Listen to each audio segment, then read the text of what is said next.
비타민C라고 하면 흔히 감기 예방이나 피로 회복, 혹은 피부 미용 정도를 떠올리곤 합니다. 하지만 의학적 관점에서 비타민C는 단순한 보조제가 아닙니다.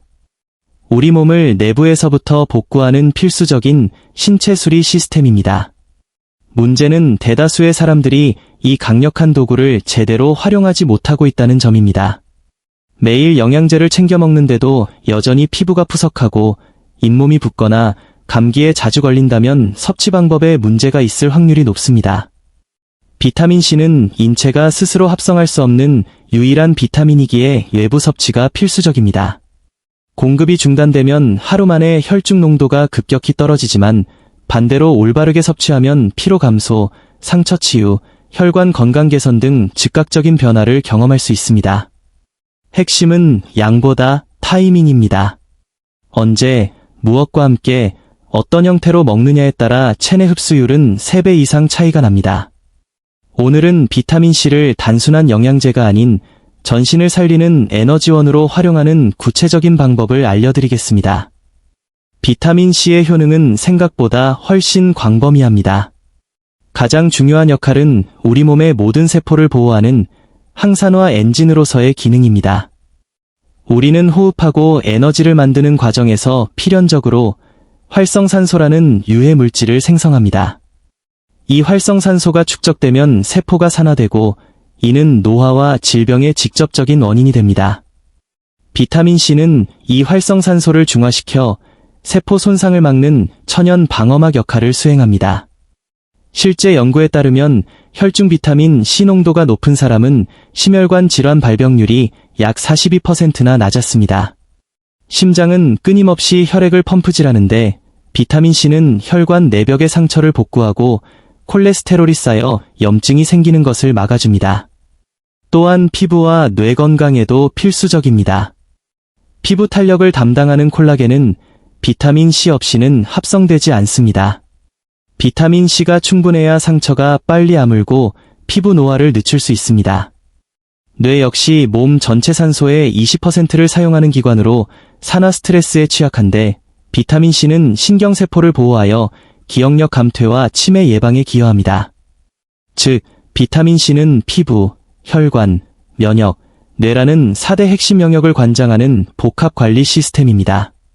소변으로 배출된다는 오해와 올바른 복용 주기, 수용성이라 많이 먹어도 소변으로 다 나가지 않나요? 라는 질문을 자주 받습니다.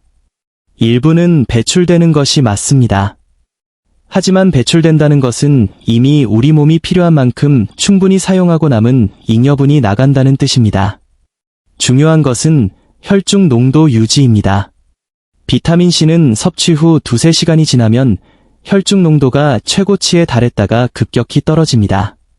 따라서 하루 한 번 고용량을 섭취하는 것보다 섭취량을 나누어 혈중 농도를 일정하게 유지하는 분할 복용이 훨씬 효과적입니다. 예를 들어 1000mg을 한 번에 먹기보다 아침, 점심, 저녁에 500mg씩 나누어 먹는 것이 체내 활용도를 극대화하는 방법입니다.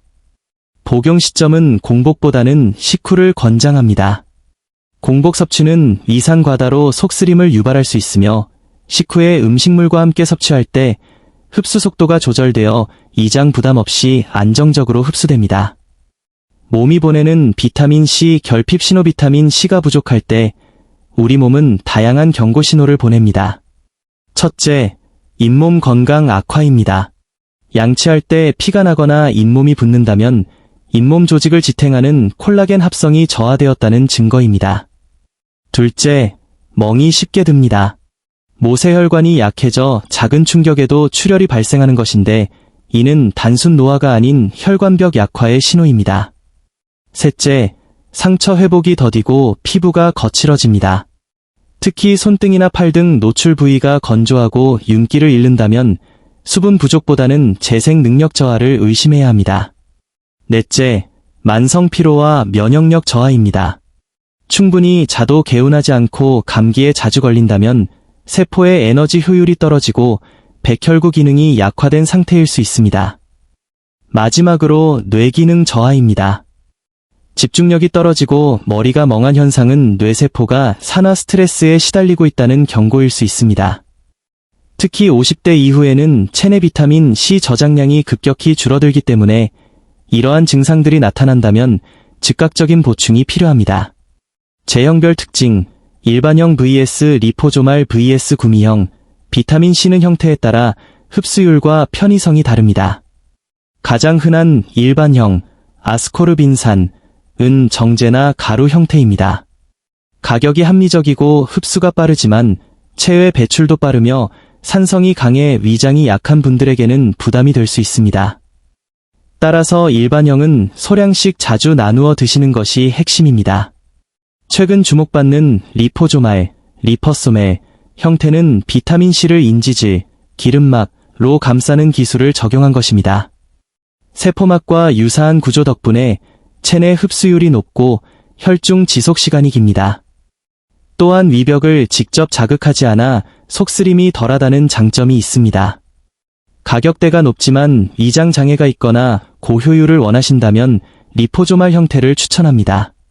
구미, 젤리, 형은 섭취가 간편하지만 비타민 함량이 낮고 당분이 포함된 경우가 많아 주된 공급원보다는 보조수단으로 활용하는 것이 좋습니다.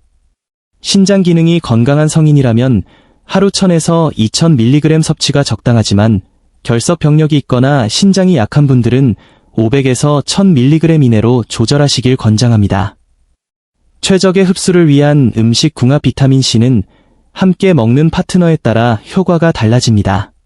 최고의 궁합은 철분입니다. 철분제와 비타민C를 함께 복용하면 철분 흡수율이 2배 이상 증가하므로 빈혈이 있는 분들에게 필수적인 조합입니다. 또한 콜라겐과 함께 섭취하면 피부 재생과 탄력 개선에 시너지 효과를 냅니다. 식품 중에서는 키위, 딸기, 파프리카 등과 함께 드시는 것이 좋습니다. 과체류의 천연 플라보노이드는 비타민 C의 체내 잔존 시간을 늘려줍니다. 당연하지만 충분한 물과 함께 섭취하는 것도 중요합니다. 반면 피해야 할 조합도 있습니다. 대표적인 것이 커피와 카페인 음료입니다. 카페인은 이뇨작용을 촉진해 비타민 C를 빠르게 배출시킵니다. 복용 전후 1시간 정도는 커피를 피하는 것이 좋습니다.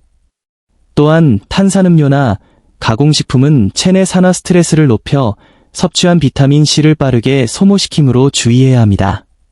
술과 담배 역시 비타민 C에 최대적으로 흡연자와 음주가는 일반인보다 2배 이상의 보충이 필요합니다. 마지막으로 칼슘제와는 2시간 정도 시차를 두고 복용하여 결석 위험을 예방하는 것이 좋습니다. 시간대별 최적의 루틴, 아침, 점심, 저녁, 효과를 극대화하는 시간대별 섭취 루틴을 제안합니다. 별표 아침, 별표 밤사이 소모된 비타민 C를 보충하는 시간입니다. 아침 식사 직후 미지근한 물과 함께 500mg을 섭취하세요. 이때 커피는 잠시 미뤄두시는 것이 좋습니다. 별표 점심, 별표 활동량이 많아 활성산소가 많이 생기는 때입니다.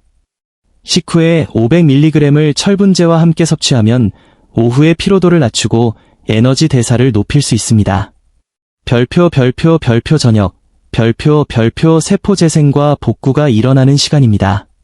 취침 1시간 전, 체내에 오래 머무는 리포조말 형태 500mg을 콜라겐과 함께 섭취하는 것을 추천합니다. 이는 밤사이 피부와 혈관 재생을 돕고 다음날 아침 컨디션을 개선해줍니다. 개인의 건강 상태에 따른 조절도 필요합니다. 위장이 약하다면 반드시 식후에, 신장이 약하다면 용량을 낮춰서, 당뇨가 있다면 당분이 없는 제형을 선택하는 지혜가 필요합니다. 비타민C는 단순한 감기약이 아닙니다. 우리 몸의 세포를 깨우고 혈관을 청소하며 노화를 막아주는 강력한 생명 유지 장치입니다. 아침, 점심, 저녁의 3단 리듬을 지켜 꾸준히 섭취해보세요. 3일이면 몸이 가벼워지고 한 달이면 피부와 혈색이 달라지는 것을 느끼실 겁니다. 건강은 거창한 이벤트가 아니라 매일의 작은 습관들이 모여 만들어집니다. 오늘 알려드린 루틴이 여러분의 세포와 혈관, 그리고 활기찬 일상을 되찾아주는 계기가 되길 바랍니다. 내용이 유익했다면 좋아요와 구독 부탁드리며 여러분만의 섭취 노하우가 있다면 댓글로 공유해주세요. 여러분의 건강한 삶을 응원합니다.